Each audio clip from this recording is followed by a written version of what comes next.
Muito boa tarde. Como aqui na Hit a notícia não para, eu sou a Caroline Povoleri e vou levar até você as atualizações do Brasil e do mundo neste fim de tarde do dia 25 de abril. O projeto com a regulamentação da reforma tributária foi entregue ao Congresso nesta quarta-feira pelo ministro da Fazenda, Fernando Haddad, aos presidentes da Câmara, Arthur Lira, e do Senado, Rodrigo Pacheco.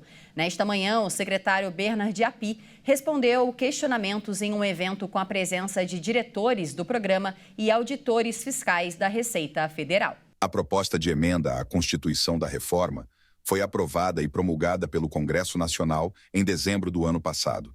Mas o texto trazia apenas linhas gerais da reforma. A nova proposta estabelece regras mais específicas para essa nova metodologia de cobrança de impostos no país. Entre os pontos a serem discutidos estão as regras gerais de operação dos novos tributos, a contribuição sobre bens e serviços federal, o imposto sobre bens e serviços de estados e municípios e o imposto seletivo. Esse primeiro texto de regulamentação da reforma tributária possui cerca de 300 páginas, 500 artigos e vários anexos. Segundo o ministro da Fazenda, Fernando Haddad, isso substitui uma infinidade de leis que estão sendo revogadas e substituídas por um dos sistemas tributários mais modernos do mundo.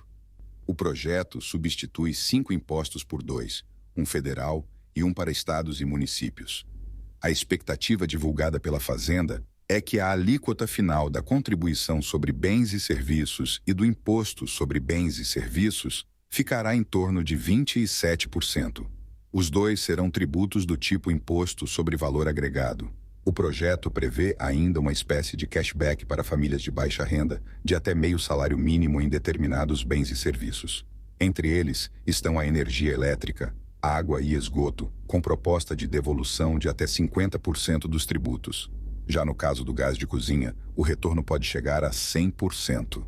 A nova reforma tributária propõe ainda uma alíquota reduzida de 30% do imposto geral para 18 profissões regulamentadas de natureza científica, literária ou artística, desde que fiscalizadas por conselho profissional. Profissionais como veterinários, educadores físicos, médicos, engenheiros e contadores, por exemplo, serão beneficiados. De acordo com o presidente do Senado, Rodrigo Pacheco, a regulamentação da reforma é prioridade e será aprovada pelo Congresso ainda este ano. A Câmara dos Deputados aprovou uma medida que criminaliza a venda de ingressos por cambistas. O projeto foi apresentado em junho do ano passado, logo após fãs da cantora Taylor Swift sofrerem com a prática. O texto também vale para eventos esportivos e outros espetáculos. A proposta conta com 3 novos tipos de crime, como o de falsificar ingressos para competições esportivas, espetáculos musicais, apresentações teatrais ou quaisquer outros eventos de cultura, lazer e negócios. Para a atividade típica de cambismo ligada à venda de ingressos fora dos locais autorizados por preço superior ao fixado, o projeto prevê detenção de 1 a 2 anos e multa correspondente a 50 vezes o valor dos ingressos.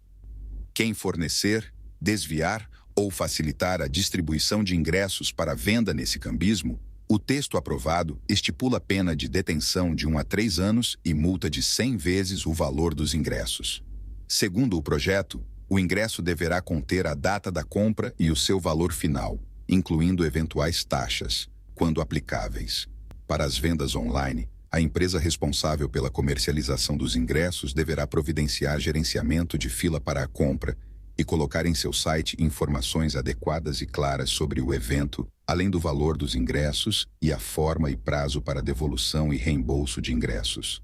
A medida destaca ainda que a pena será aumentada de 1/3 até a metade se o agente for servidor público, diretor, administrador, gerente ou funcionário da entidade que promover o evento, de empresa contratada para o processo de emissão, distribuição e venda de ingressos, e se utilizar dessa condição para a prática do crime.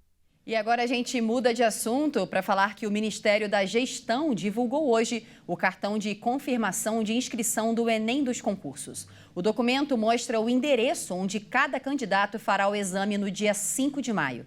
Para conferir, é necessário acessar a área do candidato na mesma página onde foi feita a inscrição, com os dados da conta gov.br. Ao todo, os candidatos foram distribuídos em 3.665 locais de prova em 228 cidades, levando em consideração o CEP informado no momento da inscrição. Segundo o governo federal, 94% dos candidatos farão as provas em um endereço de até 100 quilômetros de distância de onde ele mora. O número definitivo da inscrição e os horários das provas também contam no cartão. Se houver qualquer erro ou se o local de aplicação for muito distante, é importante entrar em contato com a Fundação Seis Gran Rio no telefone 0800 701 2028. E nos destaques internacionais, Portugal reconheceu pela primeira vez a responsabilidade pela escravidão no Brasil. O presidente português Marcelo Rebelo de Sousa afirmou que o país foi responsável por uma série de crimes contra os escravos e os indígenas na era colonial e deve pagar por isso. O presidente português Marcelo Rebelo de Sousa sugeriu que o governo do país faça uma reparação pelos danos causados, como a escravidão de milhões de africanos, os bens saqueados e os massacres de povos indígenas. Ele alegou que reconhecer o passado e assumir a responsabilidade por ele era mais importante do que pedir desculpas. Mas não detalhou que tipo de compensação seria feita. É a primeira vez que um presidente de Portugal reconhece a culpa. No ano passado, Rebelo de Sousa disse que Portugal deveria se desculpar pela escravidão transatlântica e pelo colonialismo, mas não chegou a pedir desculpas completas.